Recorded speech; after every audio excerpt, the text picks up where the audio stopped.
I was just checking my houseplants for spider mites. They're a pest that you usually get during the winter time inside, and they can do a lot of damage to plants. In this program, we're going to learn all about spider mites, how to identify them, why they bother your plants, and then we'll look at different ways of treating your plants to get rid of spider mites if you actually find them. One of the biggest mistakes that gardeners make is that they find a pest and immediately they go online and look for some sort of a treatment. They got to find something that they can spray to get rid of the pest. And that's the wrong thing to do. Step one is to identify the pest.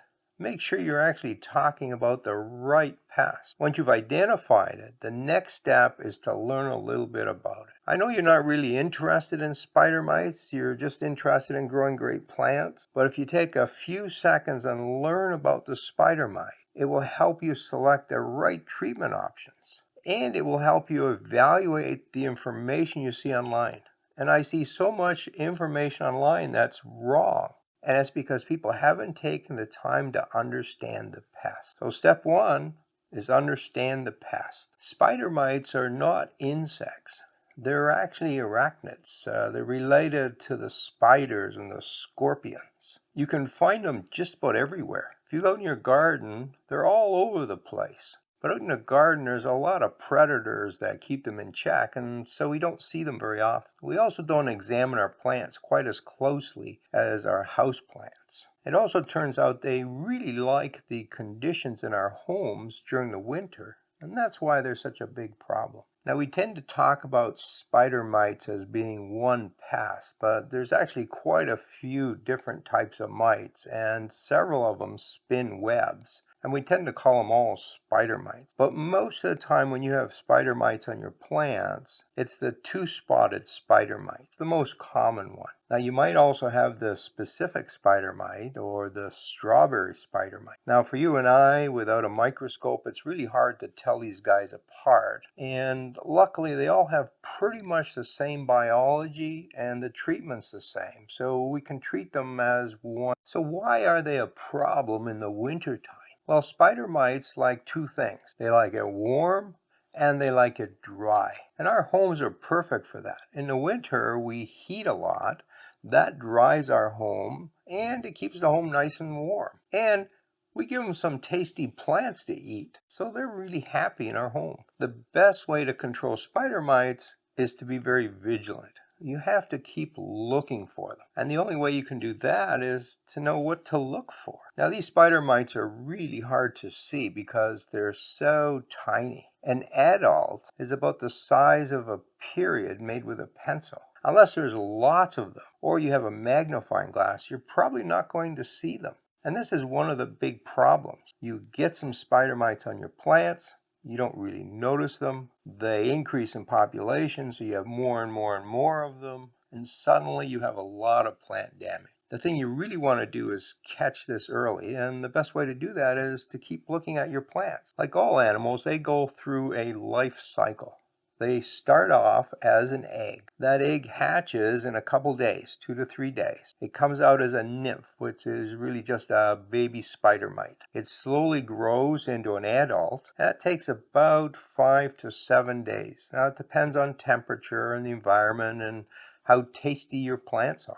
But after about a week, it's an adult and it lays more eggs and the cycle starts all over again. It's really important you understand that cycle because that cycle is what's going to tell you when and how often to treat your plants. All right, so you've taken your plant and you're having a close look at it. I can't see any spider mite. Well, that may be because you're looking in the wrong place. Spider mites don't live on the top of leaves. They like to hang out at the bottom of a leaf. So you have to lift this up and look underneath. That's the only way you're going to see your spider mite. Now, some people think that they hang out in the soil. And I see lots of reports online of people who have spider mites and they tell their fellow online gardeners, take the plant out of the pot, wash off all the soil, and then repot it. Well, that doesn't make any sense because spider mites don't live in the soil. They don't eat plant root. What they eat is chlorophyll. So they only eat the green parts of the plant. They won't eat these red flowers here.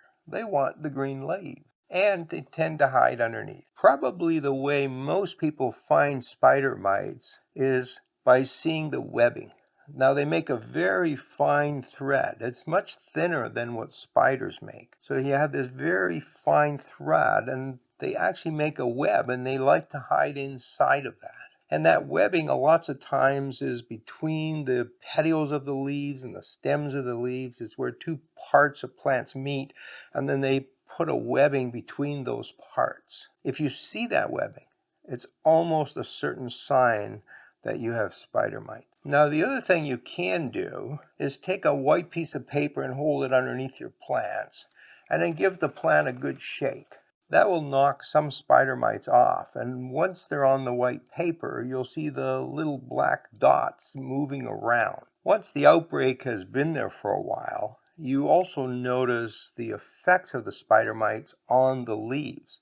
If you look at the surface of the leaf, you'll see a stippling effect, tiny spots of more yellow rather than green. And the more damage that the spider mites do underneath the leaf, the more stippling you have on the top, and eventually the whole leaf goes yellow. And in really severe cases, that leaf falls off the plant. Now, spider mites like to start at the bottom of the plants and work up, so it's usually the older leaves that have the problem first. On really heavily infected leaves, you also get something called bronzing. The leaf just looks as if it's got this bronzy sheen on it. But I hope you catch them long before that. Now, if your plants are healthy and they're growing well, it's less likely that you'll get spider mites. The mites tend to attack the plants that are struggling. If you're not watering your plants enough and they're dehydrated, they tend to get mites. If you're not feeding your plants correctly, so the leaves aren't very nutritious, the mites attack the leaves more readily. Healthy growing plants fight the mites on their own, and many times they're not an issue.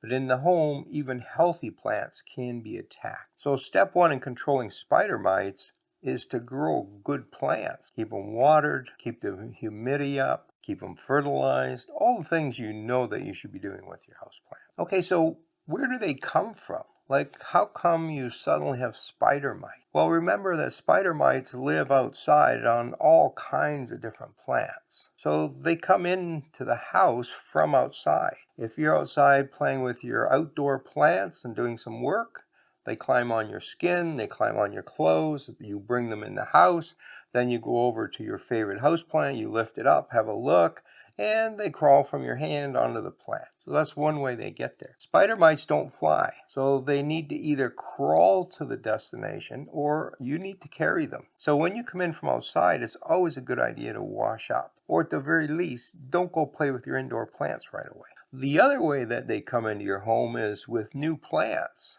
So you're down at the nursery, you see this really special plant, it looks great, it looks healthy, you bring it home. It had spider mites that you didn't see. So now you put it beside your other plants, the spider mites crawl to the other plants, and suddenly your whole collection is infected. So it's very important to quarantine your plant. Put them in a different room. Let them sit there for 2 or 3 weeks before you mix them in with the rest of the crowd. That goes a long way to controlling spider mites. And of course, you have to keep looking at that new plant to see if it has a problem. But if it doesn't have spider mites after 2 or 3 weeks, it's probably safe to move into the rest of the collection. Once you have one infected plant, the mites move from plant to plant, usually by crawling. So if 2 leaves touch, it crawls from one plant to the other. Another way that they can move around short distances is by using webs and floating over. They call this ballooning. So this web is on this plant here. It makes a web and it releases that web into the air, and the air currents bring it over to the second plant, and on this web is a spider mite. It lands on the new plant and away it goes. But they don't fly, so you have to somehow introduce them to your collection. All right, so you found some spider mites on your plants. What do you do about them? Well, you really have to take some steps to control them. They're not going to leave on their own. The first thing to do is try to wipe them off. To do that, you can just use regular water, or you can use a 2% solution of isopropyl alcohol. That's rubbing alcohol. Use that on a cloth, wipe down all the leaves. That will get many of the spider mites. It'll reduce the populations, but it's rarely going to get rid of them. They exist as eggs and as mites. The alcohol does very little to the eggs, and you're not going to get every one of these mice. There's just too many of them, and they're just too small. Step 2 is to treat your plants, and one of the things that's very effective is a shower. They don't like the water, and they don't like sprayed water on it because they're not very strong. So if you take your plant in the shower, turn the water on full, and really wash those plants. And again, the focus here is the underneath parts of the leaves. And that's where they're hiding out. So you have to turn the plant upside down, which is a little tricky, or you have to lift up the leaves or something and wash it really well. The extra water, the higher humidity, and the spray from the water will knock a lot of those mites down the drain. The next step is to use some sort of insecticide. And there are 2 common insecticides that can be used that are contact insecticides. Now, what that means is that it has to actually touch the insect or the pest that you're treating before it works. The most common of these is insecticidal soap, and this actually works quite well on mites. So you simply get some insecticidal soap, you spray your plants thoroughly, every nook and cranny, especially under the leaves. Now this works very well on the nymphs and the adults, but it doesn't really affect the eggs. And this is the big mistake people make with this. They'll spray their plants and either think, oh, the problem's solved, which it isn't, because even if you spray thoroughly, you're always going to miss a few adults. So you want to come back a couple days later and spray it again. But a bigger problem is the eggs. Remember, it takes 2 or 3 days for the eggs to hatch. So I come along, I spray my plants, let's say I kill off all the adults. And 2 or 3 days from now, eggs are hatching into new nymphs and they're growing into adults. So I've got the pest back again. It came from the egg. So it's really important to spray and then come back about 4 days later, 3 to 5 days later, and respray it. That will kill off all the newly hatched spider mites. It will catch any adults that you missed on the first spraying. Now, if you've got them all now, they're not going to lay new eggs, so you don't have to worry about more eggs, and that should do the trick. But to be really careful, I would wait another 4 or 5 days and spray it a 3rd time. Now, before you spray any of this stuff, spray it a little bit on the plant and make sure it's not harming the plant. Okay, we talk about insecticidal soap as being very safe, and it generally is, but it can harm plants. So be careful which plant you spray it on. Give it a little test first and see what happens to the leaf. You'll see any damage that the soap will cause within about a day. Another option is to use horticultural oil. And what the oil does is it coats the pest and suffocates it. Now, a lot of people will use neem oil for this, and it works fairly effective too. But again, these oils don't really kill the eggs. So you want to do the same thing as with the insecticidal soap. Coat your plants in day 1 and come back 4 or 5 days later and do it again.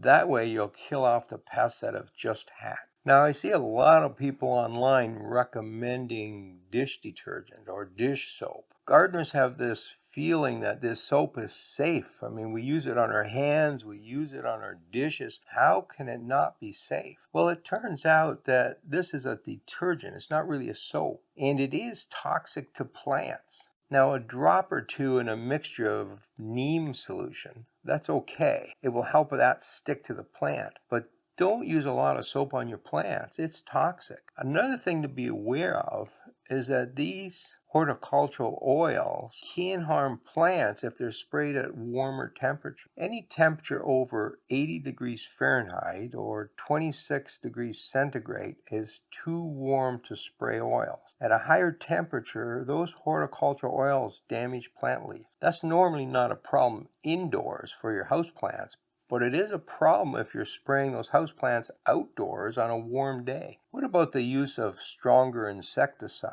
what some of you call synthetic insecticide or broad spectrum insecticide? Well, these can work, but it turns out that a lot of insecticides don't work very well on mites. Remember, mites aren't insects. They're arachnids. So a lot of the insecticides we use on regular insects just don't work very well. So if you're going to use some of these other products, check the label carefully. If it's rated for mites, then it should be fine. If not, it's probably not going to work very well. All right, let's sum all this up. Spider mites like warm, dry places. Your winter home is perfect for them. Probably the best thing you can do is look at your plants regularly and look at them very closely. It's good to walk around with a magnifying glass. But if you look at your plants every couple days and really examine them, you'll notice stippling on leaves right away. You'll notice the mite webs right away. If you do find a problem, act right away. Don't let it fester. These things can multiply very quickly. Take steps immediately to control it. And keep an eye on all those new plants you bring into the house. Always quarantine new plants. Now, if you'd like to learn more about houseplant myths, have a look at this video here. And if you'd like to know some of my tricks for growing great houseplants, look at this video down here. Happy indoor gardening.